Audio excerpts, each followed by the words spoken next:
Russia has established its first language center at the University of Zimbabwe. As bilateral relations between Moscow and Harare strengthen, RT correspondent Keith Baptist brings us the latest on the steps the two countries are taking. MOUs signed between Zimbabwe and Russia at the Russia-Africa Summit are beginning to bear fruit. The two countries signed a number of MOUs that include education, among others. Russia has established the first language center at this institution behind me. Whilst the West insists on keeping sanctions on Zimbabwe more than 2 decades later, countries like China and Russia continue to strengthen ties with the Southern African country. Students will learn Russian language and use it as a knowledge transfer in other fields. The experience is just ecstatic. I am short of words to explain what I feel now about the experience of learning Russian in Zimbabwe. And this also cements the relationship that exists, which is quite excellent between our two countries. What I have realized is that, of course, the 3 days we have taken in a lot of things that should have been done probably within a semester, but already we have covered quite a lot of ground, and it's so exciting that now I can say, yeah, obvious, which means I am obvious. You know, it's something that I didn't know before we started this class.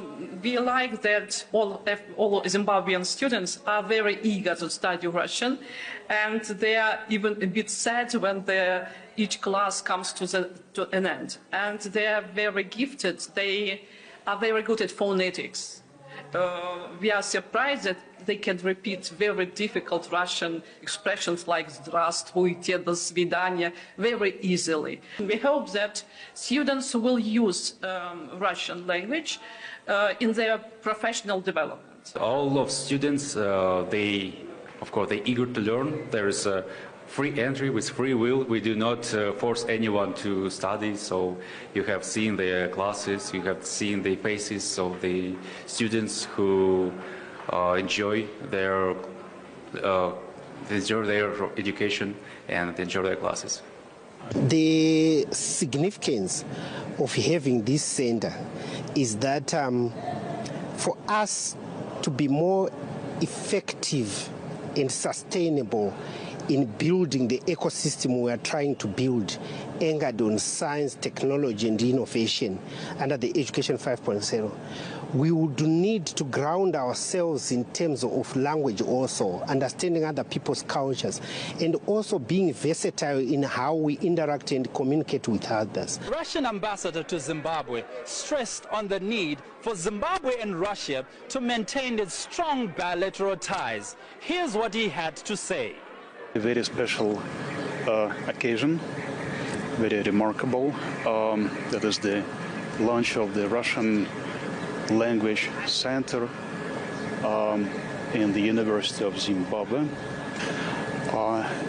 is a vivid manifestation of very constructive, fruitful engagement of our countries that goes in line with strategic partnership framework outlined by President Putin and President Mnangagwa recently, and their meeting in the city of St. Petersburg in July this year. Through learning Russian language, we enhance our cooperation, our relations in specific sectors of education like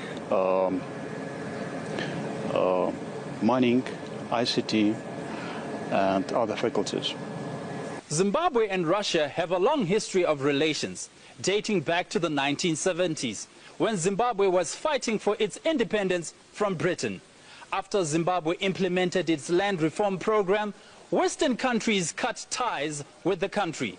Keith Baptist in Harare for RT.